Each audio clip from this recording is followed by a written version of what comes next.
Last year, Donald Trump carried Ohio by the large margin of 8 points. With us today, a man who carried that state by 21 points. The junior senator from the great state of Ohio, Rob Portman, on Uncommon Knowledge now.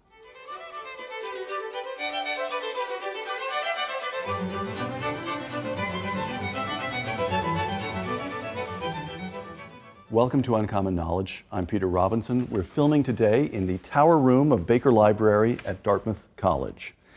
After graduating from Dartmouth as a member of the class of 1978, Rob Portman took a law degree at the University of Michigan, practiced law for a time, and then went into politics. From 1993 to 2005, he served in the House of Representatives, representing the 2nd District of Ohio. From 2005 to 2006, he served as the United States Trade Representative, and from 2006 to 2007 as the Director of Office of Management and the Budget, holding both those positions, Trade Rep and OMB, under President George W. Bush. Rob Portman was elected to the Senate from Ohio in 2010 and then reelected resoundingly just last year. Senator Portman, welcome. Peter, good to be with you again. Okay, the unavoidable question first. The Senate testimony this past week of former FBI Director James Comey. What did he tell us about President Trump that we didn't already know? I don't think there's much new, honestly. And although it was the event of the decade, maybe, in Washington. The coverage was unbelievable. 3 bars actually had live coverage and offered free beer on big screen TVs. You mean you went from bar to bar to bar? I didn't attend those, but it was almost a spectacle. No, I don't think there's a whole lot new, but I do think that it's appropriate that we do have this special counsel and have a review of the meddling of Russia in our election. I think it's appropriate that the Intelligence Committee is doing its work. But I think most of what we heard with regard to this particular interview in public, we already knew. All right. On a scale of 0 is there's really nothing for us to pay attention to 10, which is a full Watergate.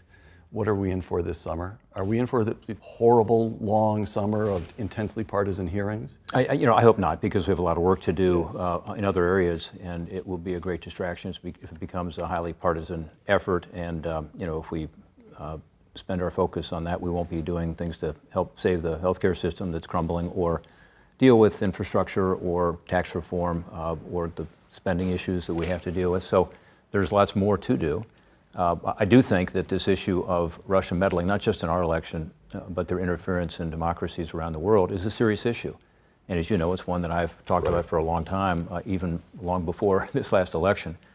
In fact, we passed legislation last year that helps to deal with this by establishing, a new interagency office that can actually analyze what's happening and be able to respond more quickly, particularly on the internet.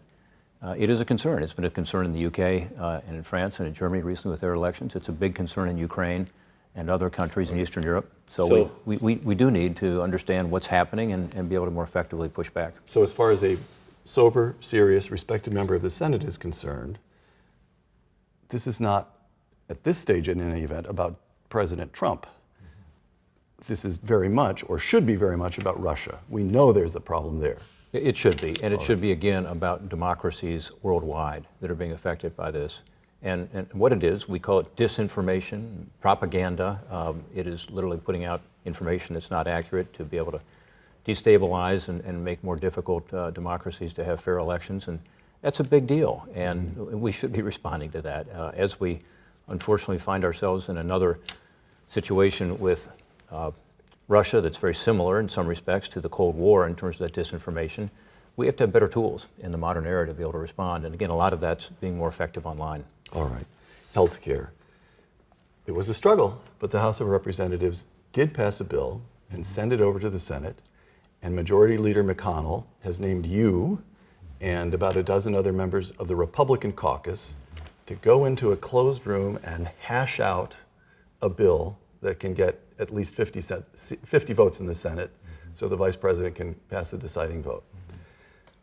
Why is health care, just a sort of threshold question, why is health care so hard as a legislative matter? Why is it so hard? Well, it's a good question. I mean, I think, Peter, part of it is because our system is so diffuse. In other words, you have Medicare and Medicaid, obviously. You also have the employer-based system.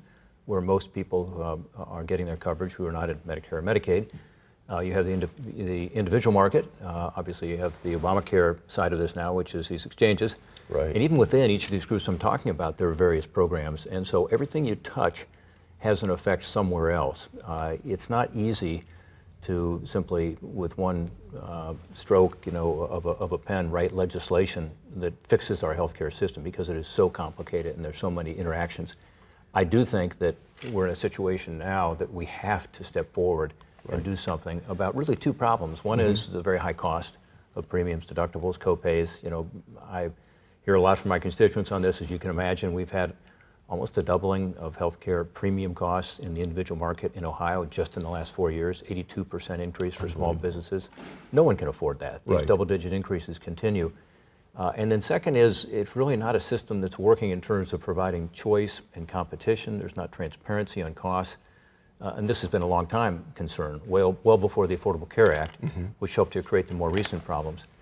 That, of course, is being evidenced today by a lot of insurance companies literally pulling out of markets. So Anthem announced, just a couple of days ago, they're pulling out of 18 counties in Ohio. Yeah. There'll be 18 counties in Ohio with 0 insurers in this marketplace, the so-called exchanges, 0. There will be another 20 to 25 counties with only 1 insurer, and that's not competition. So we have to act, both because of the high increase, the skyrocketing increase of costs for every American, every small business, but also because of the fact that the system is not working. And by the way, if Hillary Clinton had been elected, we would have to go in and fix this. I mean, this is not about Republicans trying to get rid of something. It's about fixing a system that's not working. It has to be fixed. Last week, I do what I can to follow this. Last week or 10 days ago, Senator Burr of North Carolina said he doubted that the Senate would be able to move on health care before the end of the year. And yet over the last couple of days, there have been stories, New York Times, there was something on the television this morning, that you may have a bill within a week. What's the state of play? Well, I think 6 days is a little ambitious, but I do think something can be done before the August recess, which is the time when Congress traditionally goes back to their August work period. And it may not be the final bill, but I think we can pull something together. We'll see. I mean, my big concern about the House bill, as you know, is I think it went too far in terms of pushing people off of Medicaid, which is an incredibly important program to poor Americans and the working poor, and I think there's a better way to do that, and that's one thing we're working on. Okay, so let me just ask that last question on health care. Some states, including Ohio, used Obamacare to expand their Medicaid rolls, taking federal money to do so, right? And senators from those states, including the good junior senator from Ohio, want to phase that out very slowly, or let's put it this way, very carefully.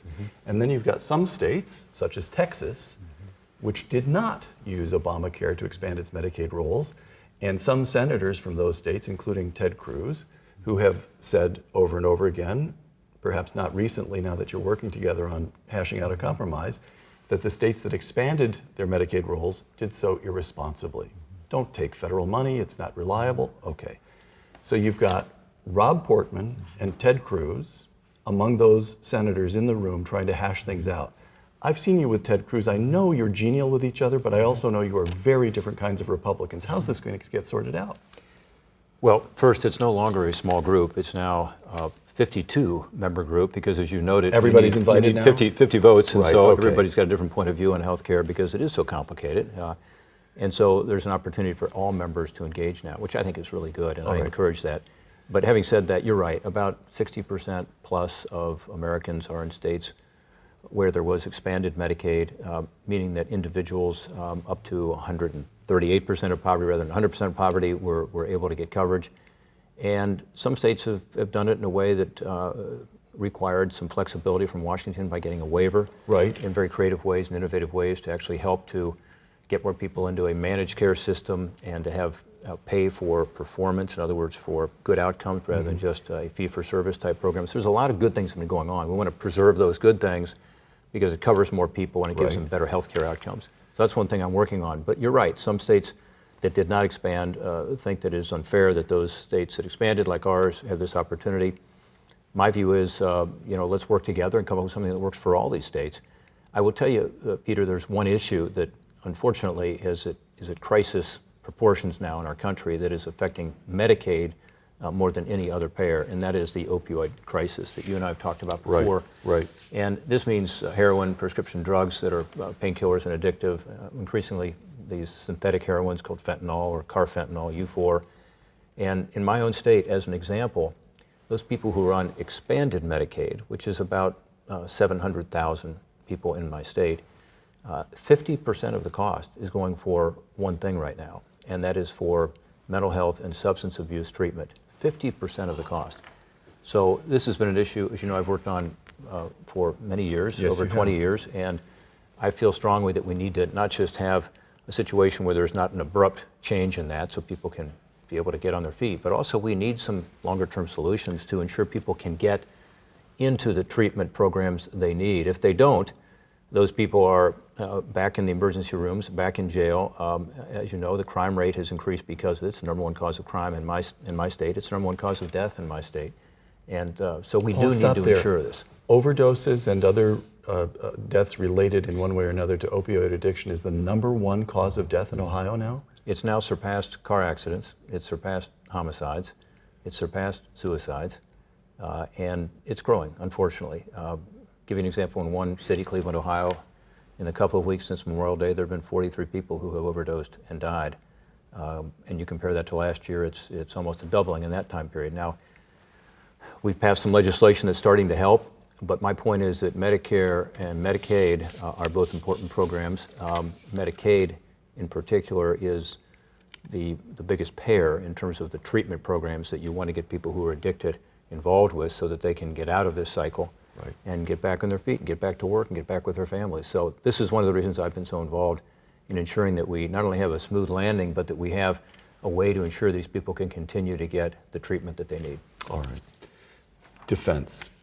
We're in shooting wars right now against the Taliban in Afghanistan, against ISIS in Iraq. The Russians are adding 100 ships to their navy in the next 3 years. The Chinese are challenging us in the South and East China Seas. Iran continues to defy us. And North Korea is developing ballistic missiles that will soon, very soon, some say, be capable of delivering nuclear weapons to American territory. Senator Rob Portman quoted in May in Newsmax, quote, "We have to do more to protect our country right now." The Trump administration has proposed an increase in defense spending next year of about $50 billion. And that sounds like a staggering sum. It is a staggering sum. It's an increase of 10%. 10%. Mm-hmm. Is that enough? It's enough as a first step, but Peter, we have a real problem right now. Our readiness is not up to the task. So you talked about a more dangerous and volatile world, and you named some of the risks that we have right now facing us that are really unprecedented, at least since World War II. And the question is, will America be able to project force to be able to keep the peace? This is not about America wanting to expand what we're doing in terms of kinetic activity, military activity overseas. It's being able to frankly get some of these players you talked about, whether it's the Iranians, whether it's the North Koreans, whether it's what's going on the eastern border of Ukraine or in Syria or in Libya, and to say, America has the capability to be able to step in, and therefore we should have a response by them that leads to a more peaceful world. Ronald Reagan said it best, peace comes from strength. Right. And many countries looking at our readiness realize that not only don't we have the ships that you talked about the Russians building new ones, many of our ships are at dock because we cannot send them out because our military has been cut to the point that we don't have the readiness we need. We don't have planes that can fly. We don't have pilots that are able to train as they should. And so this is a problem. I think this is the right first step. I think we also need to be sure that the Pentagon spends it wisely. Mm-hmm. There's plenty of room to have reforms at the Pentagon in terms of waste and particularly with regard to procurement, where, as you know, we've had a lot of big projects be way over budget and behind time. So I think it's a combination of things, but it requires more funding now. Okay, so let me ask you, because you were director of OMB, there are very few people who actually know the budget the way you know the budget. As a former director of OMB, and simply because I have to say, after knowing you for some years now, that's the way your mind works. You actually enjoy understanding the details of this vast apparatus. 2/3 of the federal budget is now locked up in entitlements. So even to propose a modest increase in defense spending, the Trump administration has had to propose really quite draconian cuts across the small portion of the budget that is now discretionary. So we've heard about 30% cuts in the State Department, Good question whether they could even get close to that in when it comes time for you and your colleagues to take a vote. But people have been saying for years now, Bill Bradley during the 80s, Patrick Moynihan in the late 70s, that if we're not careful, entitlement spending is going to squeeze out our ability to defend ourselves. It will squeeze out defense spending. Is that evil day upon us now? It's been upon us. In other words, not taking on the task of dealing with the 2/3 of the budget. It's actually growing to 3/4 of the budget within the next 10 years. That is on autopilot, that is the mandatory spending, and instead simply trying to squeeze it out of the discretionary part of the budget, now 1/3, soon to be 1/4, does put a lot of pressure on defense, which is more than half of that. So think about it in terms of you can't increase defense even a little bit. Right. Exactly. And, and so, yeah, it's absolutely necessary. And by the way, Bill Clinton, you missed. Barack Obama, you missed. Both Presidents Bush, you missed. I mean, it's one thing that I think Republicans and Democrats can agree on is that we need to address this issue. How we address it has become very controversial.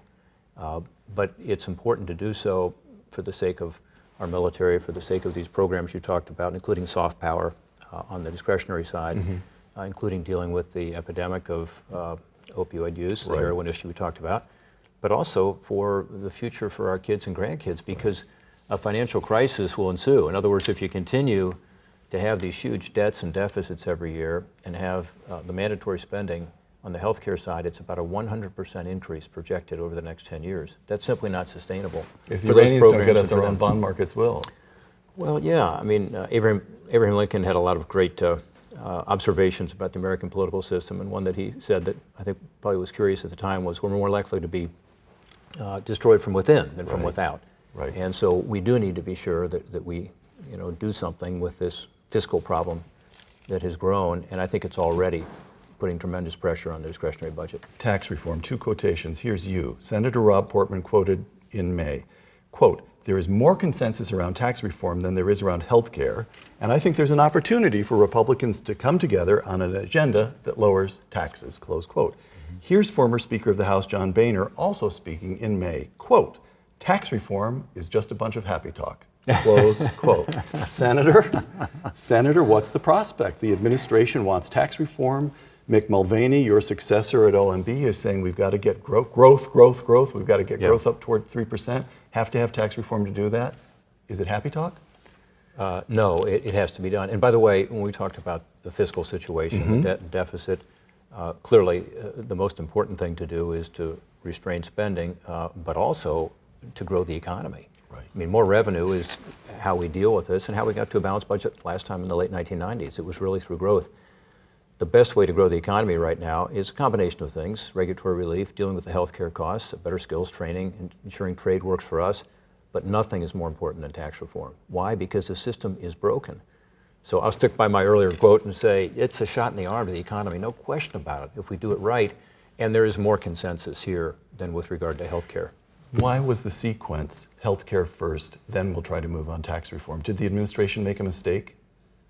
I don't know if it was a mistake, but in retrospect, I think healthcare had a better prospect of finding that middle ground, that consensus, including some Democrats, and would have, I think, helped to encourage us to have another success with regard to healthcare. So infrastructure is another one where I think there's an opportunity for success, and perhaps combining tax reform and infrastructure a little bit might work, because among the great opportunities with tax reform, and there's lots of them, is the fact that there's about $2.5 or $3 trillion locked up overseas, much of which could come back if we had the right kind of a tax code, which is called a territorial system, but also have a low rate for repatriation. Some of that funding is needed to have a tax reform process work that doesn't blow a hole in the deficit, so that it's revenue neutral based on dynamic scores and growth. But some of it could also be used to jumpstart some infrastructure projects that have great economic benefit. So, question about timing. You've already said that you think you'll get health care out, or you'll get a bill on health care for your colleagues to consider before the August recess. The president just last week gave a big infrastructure speech, and here you're saying, look, folks, everybody knows we need tax reform. Can we get those 3 items, health care, infrastructure, and tax reform, to the floor for a vote before August, or am I dreaming? That would be very ambitious. All So, right, I'm yeah, dreaming. I'm dreaming. And look, on health, but before on the end of the healthcare- year, when you come back after the On summer? healthcare, we're not there yet. So, Okay. I said it's possible, but I certainly don't guarantee it because no one can. Again, to find 50 votes, which is where we are right now, is going to be challenging. With regard to tax reform, I think by the end of the calendar year, we have an opportunity to complete that because I do think there's been a lot of work, a lot of thinking, a lot of hearings, a lot of different proposals are out there, but they kind of focus on one issue, which is how do you get the rates down Right. and broaden the base by simplifying the code, whether it's on the individual side or the business side. That's sort of a generalization. And then, again, there's just some great opportunities there because of the complexity of the code and because of the international system we have now that is outdated, antiquated, and it's not consistent with the way the rest of the world has moved, which puts us at a big disadvantage, which is why we're losing jobs and investment overseas. So there's a great opportunity there. Okay, all right. The Senate itself, filibuster rule, which in effect requires 60 votes rather than a simple majority of 51 to get most forms of legislation enacted. Two quotations again. Here's President Trump in a tweet. You knew I had to quote a tweet of his before this conversation ended. Quote, "The U.S. Senate should switch to 51 votes immediately and get health care and tax cuts approved quick and easy." Those were his words, quick and easy. Yeah. Get rid of the filibuster and this becomes quick and easy, close quote. Here is your friend and colleague, Senate Majority Leader Mitch McConnell, also speaking this spring. Quote, "There is not a single senator in the majority who thinks we ought to change the legislative filibuster. Not one," close quote. Why are you and Mitch McConnell being such sticks in the mud, Senator? What's interesting, by the way, it would not surprise me if there was a tweet by Donald Trump while we were talking that you're about to ask me about.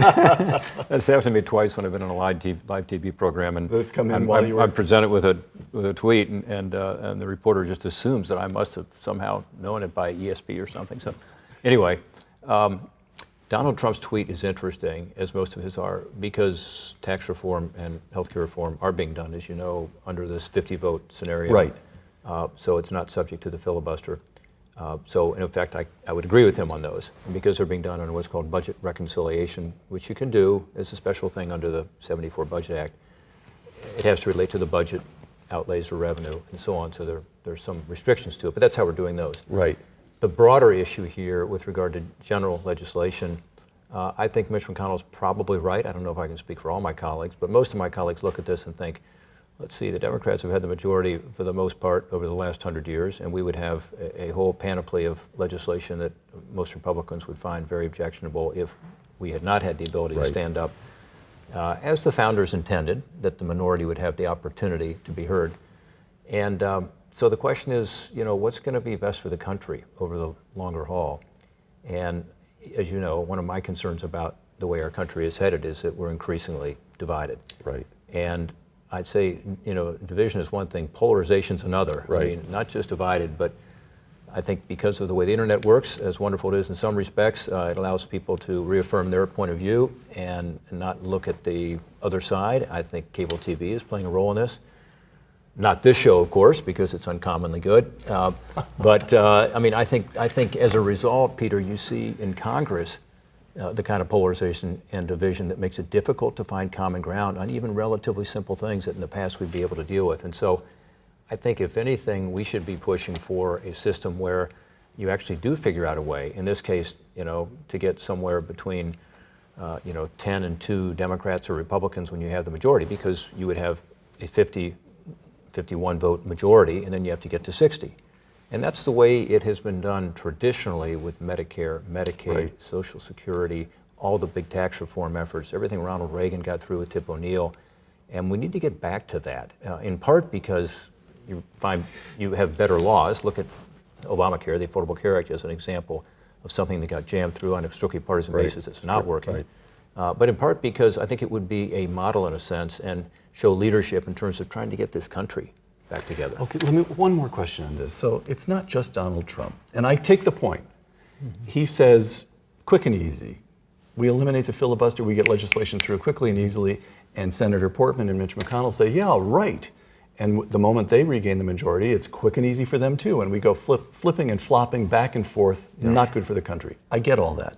However, Here is Peter Wallison, a very distinguished lawyer Yeah. at the American Enterprise, writing in the Wall Street Journal, quote, "Can there be any doubt that Democrats will eliminate the filibuster on legislation when they next control the Senate and the White House?" Close quote. So Peter Wallison says, you are a high-minded and a patriot, Senator Portman, and I respect you for that. But you are also making it harder for you and your fellow Republicans to enact this president's agenda. And that means you are making it easier for the Democrats to recapture your Senate. And the moment they do, goodbye to the filibuster anyway. That's an argument, isn't it?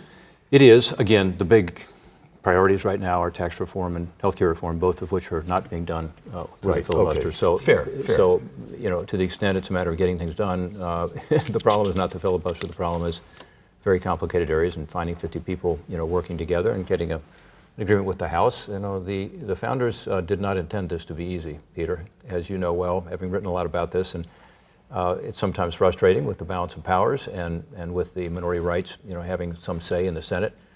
But at the end of the day, when you go through this process, you end up with the greatest republic in the history of the world, and America is also the longest lasting democracy in the world. It's worked, and so I think we need to be careful, and also I think we need to be cognizant of the fact that if we do just assume the Democrats will switch back, then maybe they will. If we don't, then maybe they too will see the light and realize this is not in their interest either. It's certainly not in the country's interest for legislation that actually helps solve problems and is sustainable over time. All right. The president. As best I can tell, nearly the entire Republican caucus in the Senate is in at least broad agreement with the president's agenda. You've talked to yourself. Healthcare, tax reform, rebuilding the military, everybody agrees that has to be done. I'd add infrastructure after this week. Infrastructure, his all right. proposals on the principles of infrastructure, I think, were broadly agreed to. I certainly thought they were on point. Okay. And illegal immigration, even there are all kinds of different ways of arguing about the right number of immigrants to permit into the country, but everybody would say many years of illegal immigration undermined the rule of law and had to be addressed. I think that's right. All right. And then, of course, you get an originalist in the mold of Antonin Scalia in George Gorsuch to replace Antonin Scalia. All that, everybody's saying, got behind you on the agenda. Mm-hmm. On the other hand, and I will say this to spare your having to say it, crude tweets, undisciplined remarks, the almost preternatural ability to undercut his own people and indeed even to undercut himself. He fires James Comey for very good reasons laid out carefully in a memorandum by the Assistant Attorney General. And then he says in an interview, oh, no, I would have fired him anyway, and I fired him for entirely different reasons. Okay. So here's a problem. You and your colleagues in the Senate are working politicians. Rob Portman figured out how to carry Ohio by by more than twice the margin that the president himself carried Ohio. But how? Who's counting, Peter? But who's counting? Yeah. I'll count for you, Senator. What's the approach here? How can the Senate support this agenda while putting some distance between itself? Do you feel the need to put distance between yours? You want to avoid embracing the mode of operation. You want to be careful about this man's character. Is that not correct? Well, you just do the right thing. You figure out what the right policies are and you promote those. And in my case, you try to encourage the president to focus on those policies. He has a great opportunity to be able to give this economy a shot in the arm and to be able to increase wages, which to me is probably the biggest challenge we face right now. Slow economic growth makes it impossible, but even with better economic growth, that to me is not sufficient. We also have to figure out how to ensure that the people I represent and people in the middle all over America have a chance to actually see that American dream that they envision. In other words, that their wages will start to go up again and their expenses will start to, at least with regard to health care, not go up as high as they've been, because the middle class squeeze is very real.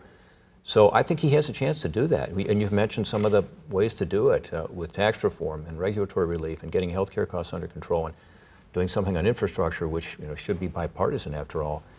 But he's making it more difficult by the way, as you stated well, he's going about the process, and that distracts everybody from the task at hand. I will say that some of us, are focused, and we're keeping our heads down and focusing on the policy, and we're getting some things done. and sometimes quietly, as we have recently with regard to the opioid issue, passed two bills on that. With regard to human trafficking, as you know, I've made some progress on that to be able to push back against the traffickers and particularly online trafficking. And we've been able to do some things, quietly with regard to regulations, with regard to these congressional review acts, to take away some of the burden on the economy. And of course, the confirmation of Neil Gorsuch, who I saw last week, who you're right, is a fine person, high integrity, great character, and also understands and good the jurist. role of the Constitution. Right. Exactly. So, okay, final set of questions here. You and I both lived through, we can both remember the 1980s. Class of 78, class of 79, we remember the 1980s. And that was a time, I think it is fair to say, looking back, of genuine, deep renewal. The economy began to grow again. The United States of America rebuilt its defenses and won the Cold War. And there was a resurgence in a sense of national morale and patriotism. And the question is whether the country has a chance like that again. You've said the president has a good program. If he would stick with the program, it's a good program. But here's the question. Unlike some Republicans who fixate on policy and seem to drift away from any feeling for the way Americans actually lead their lives, you pay close attention to life on the ground in Ohio. Opioid crisis, sex trafficking. I just looked up these statistics the other day, back when Patrick Moynihan issued his famous report in 1965, warning about the steady disintegration, these are his words, the steady disintegration of the African American family structure, and the out-of-wedlock birth rate among African Americans then was 25%. Today, whites 30%, Hispanics 53%, African Americans 72%. So do we have a country where the underlying social fabric is simply so frayed that, God bless you, I hope you get health care worked out. I hope you get the president paying attention to the program. But somehow or other, there's a substructure of life as it's lived on the ground in this country that the federal government really just can't get to it. There's a sense of disintegration. How do you, I know you feel that, but you being you will have thought it through. How do you think about that? Well, I'm ultimately optimistic, and I think the federal government does have a role here. It's not the central role, by the way. The central role will happen, at the local community level, in our families, in our hearts, and I will make light of what you said and remind people who are watching that President Reagan's speechwriter at the time was Peter Robinson, who was able, in an eloquent way, to lift the country up. Mr. Gorbachev, tear down this wall, is an example. 30 years ago, which were your words. So, I mean, there is a need for some inspiration at the federal level and a president who can bring us together as a country. I mentioned earlier my deep concerns about the division I see and the polarization. And, Barack Obama promised it. It didn't happen when he was at his convention before he ran the first time. He talked about the fact that we're not red states and blue states, we're the red, white, and blue states, and that we need to bring people together. And he actually went like this, and I agree with that. And I think that's what's needed, and I think that will help.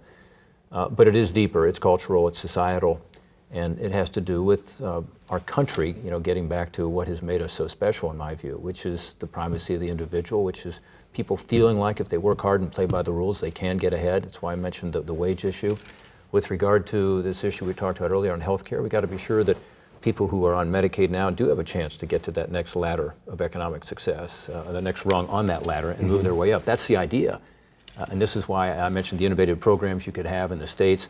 So I'm optimistic ultimately that we can get back not just to a better spirit in this country of us working together as patriots and as Americans, but in dealing with some of these fundamental problems you talked about. You could say, I suppose, that you have to be optimistic if you're in my business. Otherwise, why would you stay at this crazy business, particularly what's going on in Washington today? But I will tell you, I've seen it. I mean, when I'm home and I'm at a drug treatment center and I meet a young woman who at age 14 became addicted to heroin and is now one of the people on the other side of the table as a counselor in recovery, and she's helping other people to be able to regain their lives, which I saw 2 weeks ago in Ohio, and I've probably met 1,000 people in recovery or who are addicted in the last couple of years. There are plenty of hopeful stories, and there's plenty of opportunity if we provide people with the right tools. Ultimately, I guess I have confidence and the people I represent and the American people that will rise to the occasion. But leadership in Washington is part of it. All right. 2 last questions. Tomorrow morning, your daughter will graduate from Dartmouth College. What advice would you like to give to her and her classmates that you wish someone had told you when you were 22 years old and graduating from this institution yourself? Oh my gosh. It's a good question, and congratulations to your son, Nico. Thank you. On his graduation and his prowess as a Ivy League decathlon champ, which means he can do everything, right? Like Superman. That's the way he describes it to me, Yeah, yes, yeah. yes. You know, I'll harken back to something my grandfather used to write me notes. He was not a college graduate, but he was, in his own way, a successful entrepreneur. He was an innkeeper at a hotel and restaurant for 50 years. And he used to write this thing at the end of his notes to me, "Be ever kind and true," which he thought was, you know, inappropriate. He sort of took it from the New Testament, you know, and, you know, so you're kind and generous and you're honest, you're true. Be ever kind and true. I would add to that, and I have with my kids another part of that, which is, and work hard. You know, I mean, it's not that no one told me that, but because I grew up in an entrepreneurial family and my dad did work hard, my mom worked hard, but I mean, this notion that somehow everything's going to be given to you is not what makes our country special. And instead, what it is that, as one wise man once told me, the harder I work, the luckier I get. Right. In other words, luck and entitlement isn't the key to success. It is hard work, and it is being honest and you know, being generous and kind. And that combination actually works. In our society, we have problems, as you said, and plenty of challenges, and some people have you know, come through a situation that is much tougher than I had or my daughter or your son has had. And so our job here is to kind of level that playing field and give them a chance, and at the end of the day, you know, continue to be, as a country, that beacon of hope and opportunity for the rest of the world. So last question. Here's the philosopher Roger Scruton writing this spring in the Wall Street Journal, quote, "Elites nowadays build trust through career moves, joint projects, and cooperation across borders. Like the aristocrats of old, they often form networks without reference to national boundaries," close quote. So the students who will graduate tomorrow, your daughter Sally, my son Nico, are all gifted. They've all been beautifully educated, and they all have the opportunity, should they choose to do so, to join this kind of international global elite. Why should they remain loyal to this country? Why do this country's borders still matter? What would you say to them?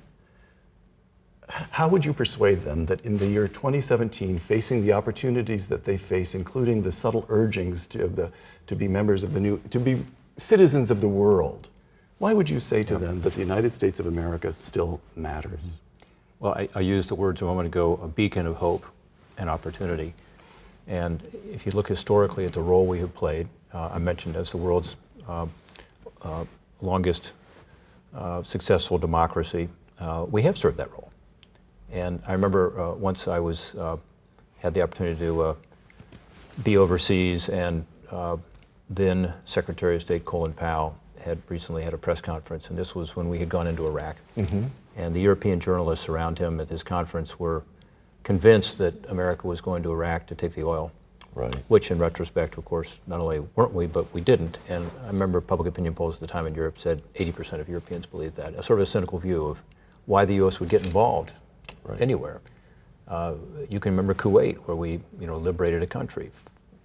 For what? For the fact that these people were being taken over, in that case, by Saddam Hussein, and we thought it was our job as a moral leader to lead others to do so.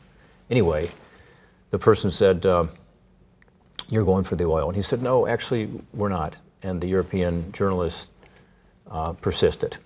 And Colin Powell looked him in the eye and said, "Sir, we've come to your continent twice in the last century to free you from a despot in World War I and to free you from the Nazis in World War II. And we have sacrificed hundreds of thousands of our best and brightest to do so. All we ever asked in return was enough land to bury our dead." And those are those beautiful American cemeteries that you and I have both seen with the crosses and the Star of David. And that's an incredible heritage that we are now inheriting, and our kids are inheriting. And that concept of who we are as a country continues today overseas. People still look at us, despite what the international elite might think. Right. People vote with their feet, and they want to come here. They view us as a land of opportunity, and where, again, if you work hard and play by the rules, you can get ahead and you can live in freedom.